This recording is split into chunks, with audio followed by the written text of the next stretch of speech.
If you want to know why Democratic senators with national ambitions are suddenly falling over each other to endorse a Medicare for All bill, of course Bernie Sanders has something to do with it. So do the activists who've been fighting for this for years, and so does the National Nurses Union. But single-payer activists have been out there for a long time. So has Sanders. And Sanders didn't win the 2016 primary, and it's not like his national political organization, Our Revolution, has been knocking off Clinton endorsing incumbents.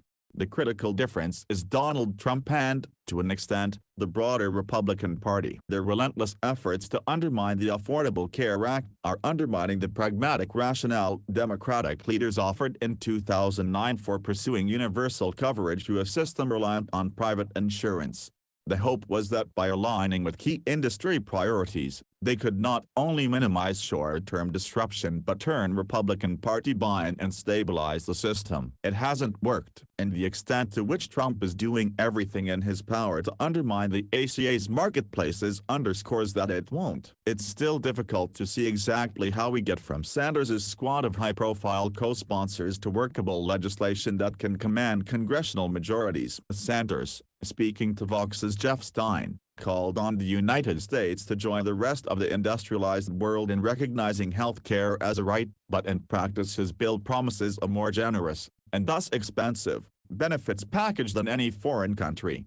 But it's easy to see that Republicans aren't interested in letting Barack Obama's signature legislation serve as a stable answer to the question of how American healthcare is supposed to work. Even with legislative repeal evidently failed, the Trump administration is using its powers to sabotage the functioning of ACA marketplaces, crippling outreach and sign-up efforts while doing nothing to encourage insurers to participate.